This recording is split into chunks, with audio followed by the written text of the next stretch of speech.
The third theory upon which musical English and musical theater programs are based is this one. SALT, song and language, are twins.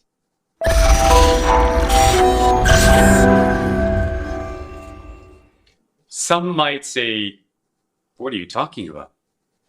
However, let me examine for you what we base this on and how we came about this theory.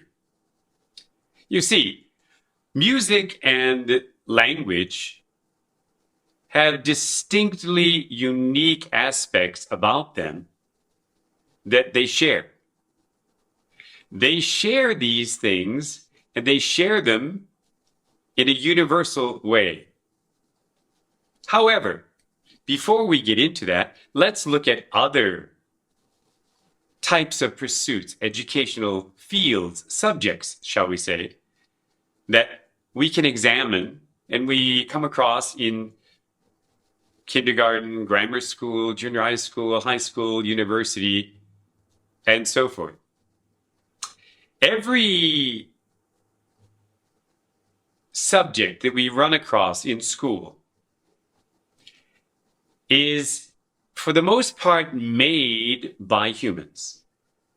Let me clarify that a little bit. Physics, the laws of physics are defined by humans. Nature doesn't really care what the laws are. They exist because there's a physical aspect to nature.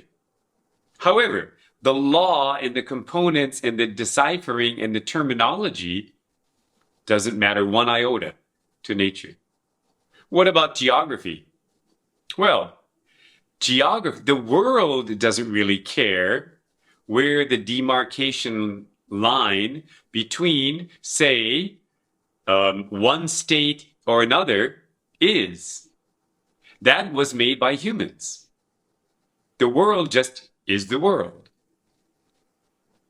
If we look at other subjects, history, we have to know, in the United States, we have to know because of, it is an important date, the 4th of July. When is the 4th of July?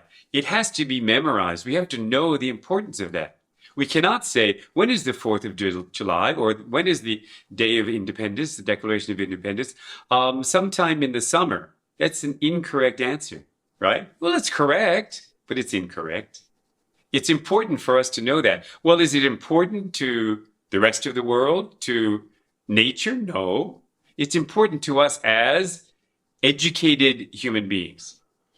Everything that we learn in school, math, science, our history, geography, all of these things are built on systems that humans made to define and help us to organize the different subjects. Except for music and language. Now, my proof is what? Music is taught in schools, of course. And music is basically derived from math. Okay, that's the system of notation, correct? As language, we have ABCD. That's the system of notation. All right. That part is scholastic. All of the other subjects that we talked about have to be taught, in a sense, in a scholastic format. The exceptions are language and music, and I'll show you why. All babies learn their own mother tongue in a very easy yet precise way. What other language do you learn better than your mother tongue? None. If you can achieve that much in another language, you're doing something. However, all babies are and learn exactly, they are skilled at learning their mother tongue before they go to school. Why is that? Are they all given private tutors? No, of course not. Absolutely not. It is inbred, it is innate in us to be able to communicate.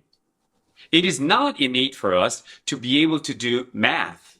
We might have an aptitude for it, as we later may find out, but it is not innate or inbred for us to do it.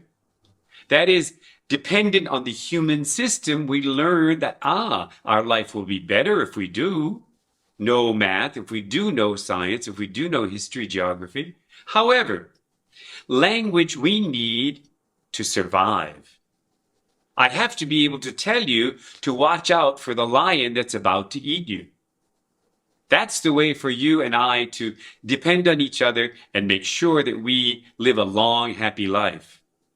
It is imperative, thusly inbred, that we learn language and learn it well. You don't have to be of high intelligence or great aptitude in order to do that. All people learn their mother language well, their mother tongue easily. Music, all babies hum. They all sing. Wow, are they all little Mozarts? Do they compose? They do compose. It's a form of expression, you see. It comes naturally. Wow, when you think about it, that is also innate. It is inbred in humans as a form of expression to verbalize through song, to be able to babble. Ma, ma, ma, ma, da, da, da, da. Those are not calculated words that we learn. That is babbling that we happen to say, we smart adults know this is the way to talk for the baby to call mom and dad. Mama, dada. You see, mama, papa. Very easy. Well, we're smart adults. That babble talk is the foundation for language. That humming is the foundation for music. What we're achieving there, we as all humans, is the first types of attempts at communication. And that is crucially important for us as humans. Now, let us put it back into what the theory is. We've made this understanding. Let us now put it into practice with the theory. Let us show. Music or song has what? It has words. In language, do we have words? Of course we do. Phraseology, sentences, right? The same thing. They are identical. The music has lyrics. Music has what we call dynamics. So it has loudness and softness. Do we have that in speaking? Yes, we do. It's very evident.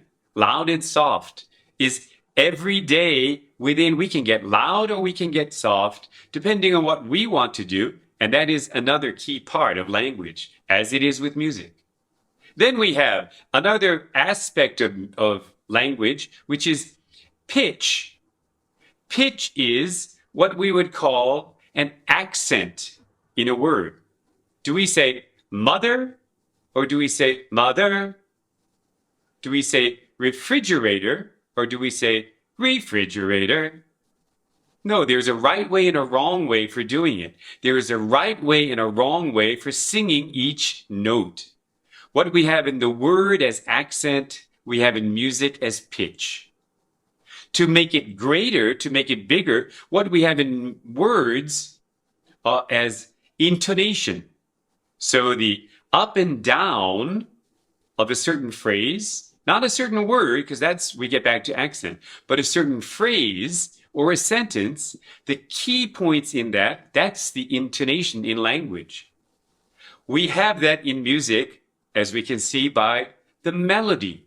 We have the ups and the downs, where it's important it goes up, where it's not important it goes down.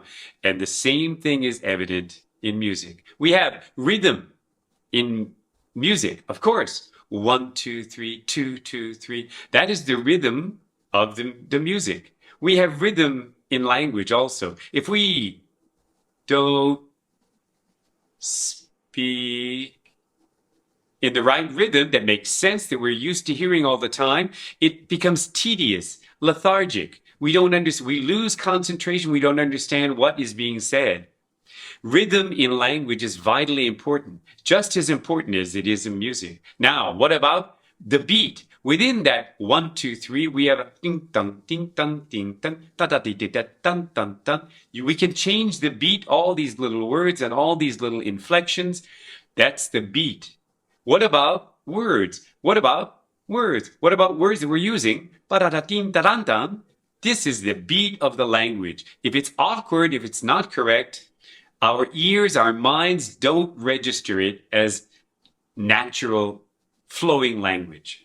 You see, I have listed now 6 different components that are identical in music and in language. Because of these, and we know that they are identical when you examine them, we find that without question, music and language are twins. So what do? In our instance at Musical English and Musical Theater programs, we develop in a calculated scientific technical way, we write the music to further enhance the educational process. All subjects, math, science, chemistry, physics, history, geography, they are taught through language. So if we can make that message more powerful through the music, isn't that the way to go? Music and language, identical twins, all the way.